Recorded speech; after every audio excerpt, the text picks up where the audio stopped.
Hello guys, welcome to back my YouTube channel. मैं doctor Rajesh Kumar Tiwari आज फिर उपस्थित हुआ हूं एक नए टॉपिक के साथ। आज का हमारा टॉपिक है application of Gauss theorem. Application Gauss theorem में हम जैसे स्फेरिकल सेल, सॉलिड स्फीयर या hollow sphere one by one करके इनकी स्टडी करते हैं।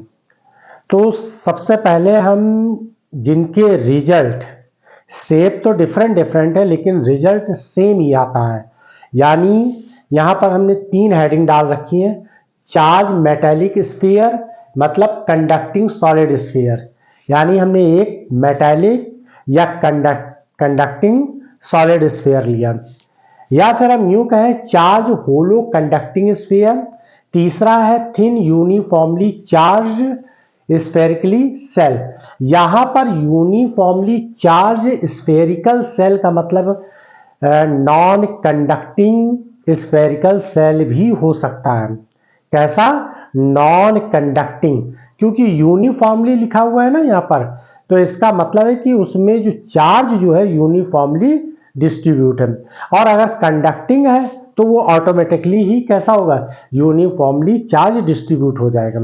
तो ये सारे एग्जाम्पल जो हमने लिए हैं, 3 ये एग्जाम्पल लिए हैं, इन सबका रिजल्ट सेम ही रहेगा, इनका ग्राफ भी सेम बनेगा। तो आज हम तीनों का कंबाइंड स्टडी करते हैं। सबसे पहले हम ये समझ लेते हैं कि इन तीनों में कॉमन क्यों रिजल्ट हो जाता है, इन तीनों का रिजल्ट कॉमन क्यों हो जाता है। तो देखिए, जैसे हमने सॉलिड स्फीयर और कैसा मेटेलिक है या कंडक्टिंग है, तो जब हम कोई कंडक्टिंग स्फीयर लेंगे, सॉलिड स्फीयर, तो उस केस में क्या होगा। और एक बात और ध्यान रखिए, अगर आप होलो स्फीयर ले लेंगे तो भी बात एक ही है, चाहे होलो स्फीयर लें, चाहे आप सॉलिड स्फीयर ले लें, चाहे सेल ले लें। जैसे ही आप चार्ज यहां देंगे सॉलिड में, सॉलिड स्फीयर में अगर चार्ज यहां देंगे सेंटर पे, इसके सेंटर ओ पर एक चार्ज देंगे तो ये सरफेस पर यूनिफॉर्मली डिस्ट्रीब्यूट हो जाएगा।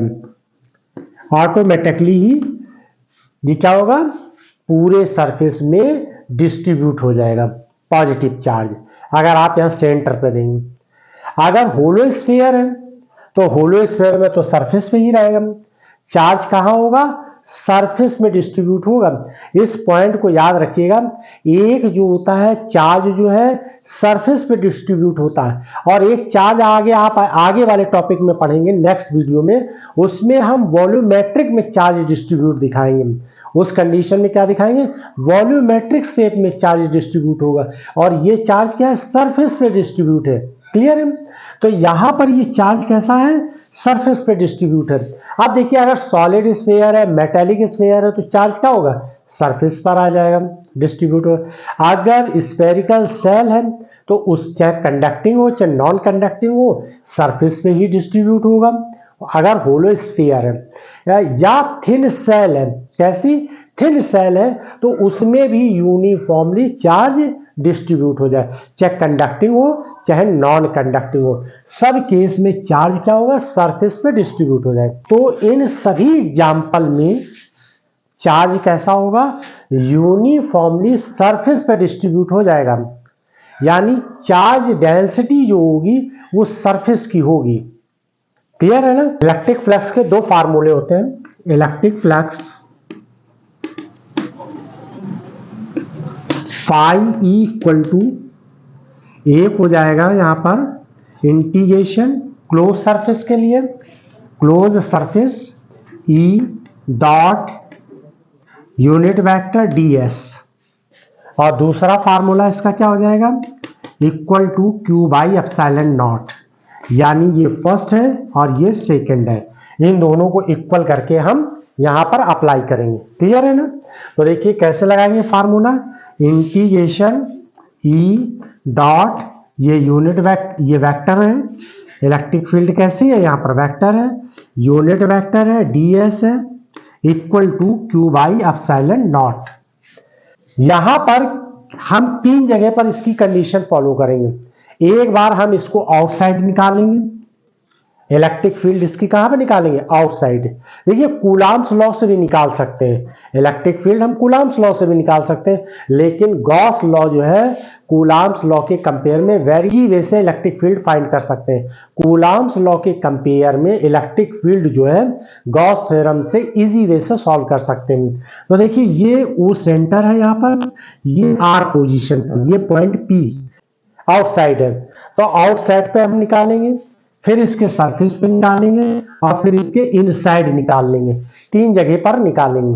तो सबसे पहले हम किस पे निकाल रहे हैं, at point outside of sphere, solid sphere, जो भी आप लेना चाहे ले लें। तो आउटसाइड के लिए क्या आ जाएगा यहाँ पर, एट पी पॉइंट, ये यहां से यहां तक की पोजीशन कितनी है, ये आर है, ये हमने कितनी आर पोजीशन, सेंटर से आर पोजीशन पर एक पॉइंट पी ले लिया।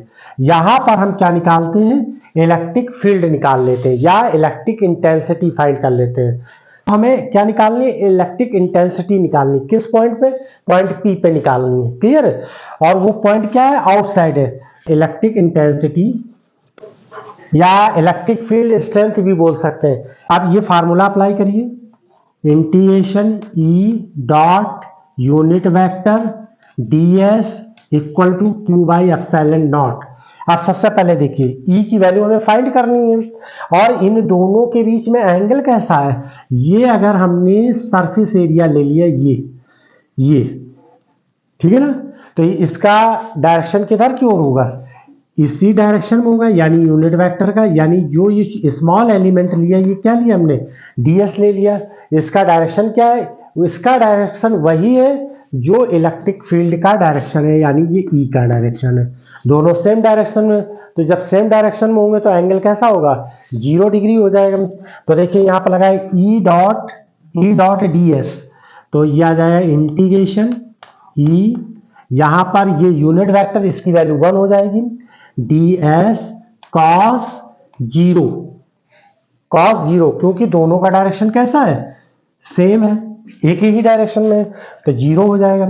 और ये क्या हो जाएगा, q by epsilon not, clear है। आउटसाइड ले रहे हैं ना, तो यहां पर सिंबल को O से रिप्रेजेंट कर दीजिए, आउटसाइड के लिए O से रिप्रेजेंट कर दीजिए। तो E ये तो इंटीग्रेशन से बाहर हो जाएगा, ds और cos 0 की वैल्यू क्या होती है, 1 होती है, यहां पर q बाई एप्सिलॉन नॉट ऐसे लिखा रहने दीजिए, क्लियर। अब ds पूरे सर स्फीयर के लिए क्या हो जाएगी, तो देखिए ये कैसा है, ये ऐसे तो बन रहा है, यानी स्फीयर बन रहा है कि नहीं बन रहा है। और स्फीयर का सरफेस एरिया क्या होता है, 4 पाई आर स्क्वायर होगा, क्योंकि रेडियस नहीं आर है, तो यहां पर क्या आ जाएगा, 4 पाई आर स्क्वायर, क्लियर। ये इतना क्या है, ये स्फीयर ऐसे तो बन रहा है, तो यहां पर एक सरफेस एरिया कितना हो जाएगा, 4 पाई आर स्क्वायर हो जाएगा। ये क्यू बाई एप्सिलॉन नॉट ऐसे लिखे, तो ई आउटसाइड के लिए ये आ जाएगा Q upon 4 pi epsilon not R square, ये निकलकर वैल्यू आ जाएगी। और देखिए यही जो है कूलाम्स लॉ से यही पॉइंट चार्ज के लिए निकाल सकते हैं। तो ऐसा फील हो रहा है, यहाँ पर ऐसा लग रहा है कि इसके सेंटर पे जो है चार्ज रखा हुआ है, और उसके लिए पॉइंट पी पर फील्ड क्या निकल कर आ रही, वो निकल कर आ रही Q by 4 pi epsilon not R square, clear. Newton by coulomb ये यूनिट होगी इसकी। इसी तरीके से हम सरफेस पे निकाल लें, सरफेस पे, तो सरफेस पे जो ये आर लिखा हुआ है, यहां पर सरफेस इसका मान लीजिए कैपिटल आर है, इस स्फीयर की रेडियस या सेल है या स्फेरिकल सेल है, सबकी रेडियस कितनी है, कैपिटल आर मान लीजिए। तो अब इस पॉइंट पे यहां पर small R equal to capital R put कर दीजिए, क्या कर दीजिए, स्मॉल आर की जगह पे कैपिटल आर पुट कर दीजिए इसी फार्मूले में। तो एट सरफेस पर, एट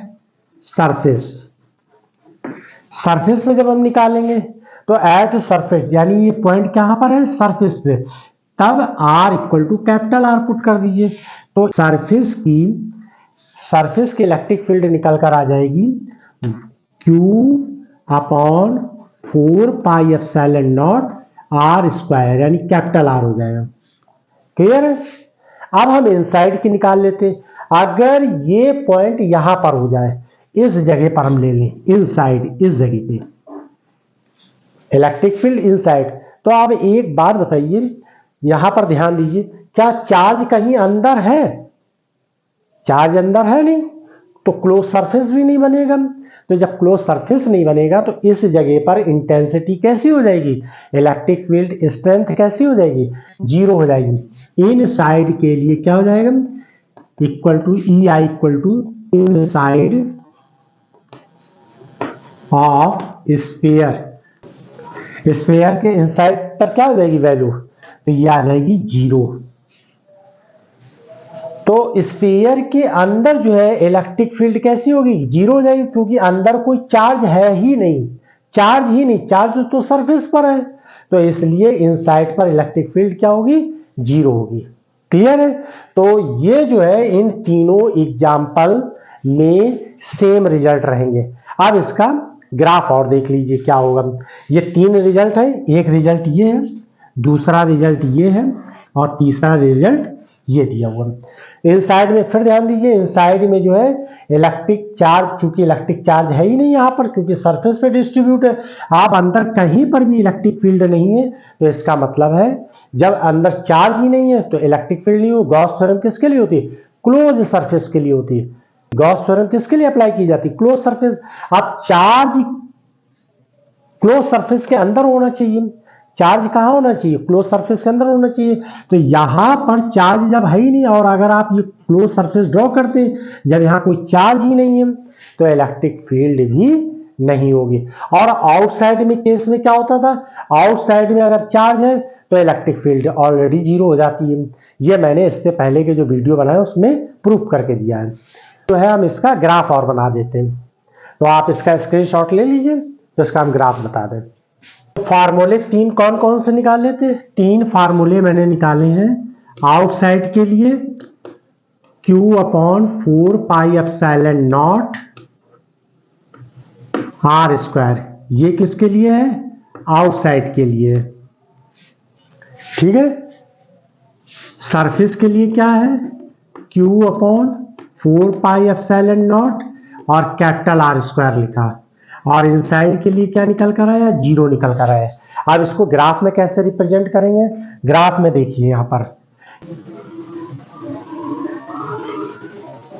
ये एक स्फीयर ले लिया, इसमें ये चार्ज डिस्ट्रीब्यूट था, और हमने रिजल्ट यहां पर